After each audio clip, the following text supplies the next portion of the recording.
پہلی جنگ تھی اس یعنی حضرت عباس کی پہلی جنگ یہ کیسے ہو گئی یہ بھی آپ کو سنا دوں. سرکار مولا کائنات نے جب اپنے پورے خاندان کے ساتھ جنگ میں شرکت کی تو سامنے کا لشکر بڑا کر و فر کے ساتھ آیا تھا. تو سرکار نے فرمایا علی کا کون بیٹا جائے گا, علی کا کون بیٹا جائے گا ان سے لڑنے کے لیے, میں چاہتا ہوں اکیلے کوئی جائے. علی کا کون بیٹا جائے گا اکیلے, کہ میں چاہتا ہوں اکیلا جائے. تو امام حسن اٹھے, ابا میں, بابا میں. حضور نے کہا میری بات پر تو نے توجہ نہیں دی بیٹے, حسن تو نے میری بات پہ توجہ نہیں دی. میں نے کہا علی کا کون بیٹا جائے گا, یہ نہیں کہا نبی کا کون بیٹا جائے گا. تم پیدا علی سے ہوئے ہو لیکن ہو اولاد محمد. حضور نے یہی تو کہا نا کہ میں ان کا عصبہ ہوں, میں ان کا نسب ہوں, میں ان کا عصب ہوں, اور حسن اور حسین میری بیٹی کے بیٹے ہیں, وہ میرے بیٹے ہیں. اور قرآن نے بھی اس کو کہہ دیا ابناءنا, ہمارے محبوب کہے ہمارے بیٹے. تو قرآن جنہیں نبی کا بیٹا کہے. اچھا قرآن نے نام نہیں لیا لیکن حضور نے دونوں کو ساتھ لے کر بتا دیا کہ بیٹے تو یہی دو ہیں میرے, بیٹے تو یہی دو ہیں. تو کہا کہ حسن میں نے نبی کا بیٹا نہیں کہا, میں نے علی کا بیٹا. تو تب حضرت عباس جو صرف 12 سال کے تھے کھڑے ہوئے کہا بابا میں جاؤں گا. اور تو نے کبھی لڑا تو نہیں ہے عباس, تو کیسے جائے گا. کہا میں جاؤں گا, علی کا بیٹا ہوں. بابا اگر خیبر کی یاد نہ دلا دوں تو کبھی معاف نہیں کرنا.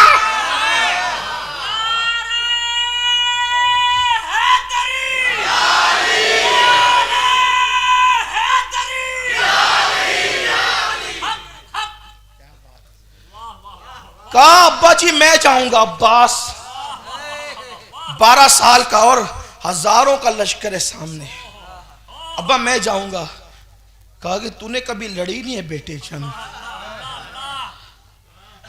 اچھا یہ بھی بتاؤں آپ کو, یہ جو عباس ہے نا, غازی عباس, مولا عباس, آج ایک نشست تھی کچھ بزرگوں کے ساتھ میں, تو میں نے بتایا کہ جس سلسلے سے ہم لوگ وابستہ ہیں مہرہ مطہرہ کا, وہ جہاں خاندان مورث اعلیٰ بلگرام شریف ہندوستان میں وہی خانقاہ ہے, اور وہاں کے جو بزرگ جو پہلے تشریف لائے تھے میر دعوت الصغریٰ بلگرامی رحمۃ اللہ علیہ, وہ خواجہ قطب الدین بختیار کاکی کے خلیفہ ہیں, مرید ہیں.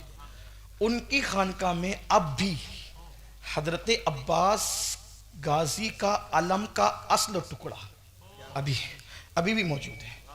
مجھے وہاں کے ایک بزرگ ہیں انہوں نے بتایا, وہاں خاندان کے ایک بزرگ ہیں انہوں نے بتایا, میں نے انہی سے سنا کہ غازی عباس کے علم کا ٹکڑا اب بھی, اور اس علم کی خصوصیت اب بھی یہ ہے کہ اس علم وہ جب وہ غازی عباس پاک کے علم کو نکالا جاتا ہے تو اس وقت تو بندہ جو مراد مانگے سال پورا ہونے سے پہلے اس کی مراد پوری ہوتی ہے. حضرت یار جس کے ہاتھ کے علم کی برکت کا یہ حال ہے اس غازی عباس کی برکتوں کا حال ہے.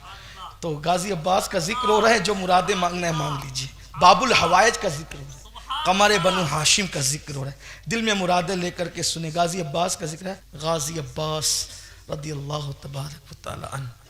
تو عباس غازی 12 سال کے تھے. کہا آپ نے لڑا نہیں بیٹا, کیسے لڑو گے آپ.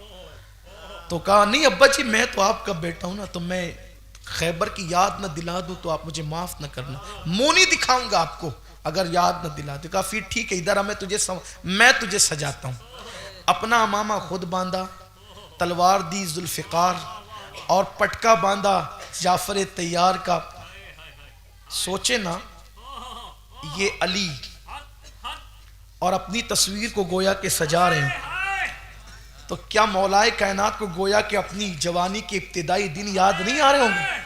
پر جیسے ہی عباس گھوڑے پر بیٹھ کے آگے بڑھے, مولا نے کہا پلٹ, ایک نظر دیکھ. تم پتہ نہیں دشمن تجھے واپس آنے بھی دیں گے, پلٹ میں تجھے ایک نظر دیکھ لو. مگر کیا کہا بتا ہے, ایک خاص بات, جو شہید ہوتا ہے نا اس کو غازی نہیں کہتے, اور جسے غازی کہتے اس کو شہید نہیں کہتے. لیکن انہیں بچپنے سے لوگ غازی کہتے ہیں. کیوں؟ اس لیے کہ جب یہ جا رہے تھے پورے وقار کے ساتھ تو مولا علی نے کہا تھا غازی پلٹ, غازی پلٹ، میرے غازی پلٹ. اسی دن سے ان کو غازی کہا جانے لگا، اور آج بھی دنیا انہیں غازی کہہ رہی ہے، اور قیامت تک غازی کہتی رہے گی، کیونکہ نکلا ہے مولا علی کی زبان سے. میرے غازی پلٹ. تو آپ پلٹے کا ابا کیوں؟ اب بیٹے مجھے ڈر لگتا ہے تجھ پہ نظر نہ لگ جائے. میرے حسین بیٹے پہ کہا بابا میرے اندر قدرت نے اتنی طاقت دی، میں تلوار نہ اٹھاؤں، ان کو دیکھ لوں نا تو یہ مر جائیں، دیکھنے پہ مر جائیں گے، یہ میری نظر سے مر سکتے ہیں. یہاں آ کر کے مجھ سے کسی نے کہا یار اتنا مبالغہ تو نہ کرو کہ نظر سے بھی کوئی مر سکتا ہے. میں نے کہا میرے عزیز تجھے بخاری کی وہ حدیث یاد نہ رہی کہ میرے آقا نے فرمایا جب بندہ نوافل کی کثرت کرتا ہے تو میں اس کے ہاتھ بن جاتا ہوں، اس کی آنکھ بن جاتا ہوں، اس کی زبان بن جاتا ہوں. ارے اگر قہر کی نظر سے عبد القادر جیلانی دیکھ لے تو بندہ مر سکتا ہے، یہ تو دادا ہے عبد القادر جیلانی. اگر ان کی آنکھوں میں اتنی تاثیر ہے تو بات کیا ہے. ان کی پرتھوی راج کے لیے غریب نواز کہہ دے کہ میں نے پرتھوی راج کو زندہ گرفتار کروا بول دیا نا، گرفتار کروا دیا، ہو گیا گرفتار، ہو گیا گرفتار. تو وہاں تو زبان کی بات ہے، آنکھ کی بات ہے.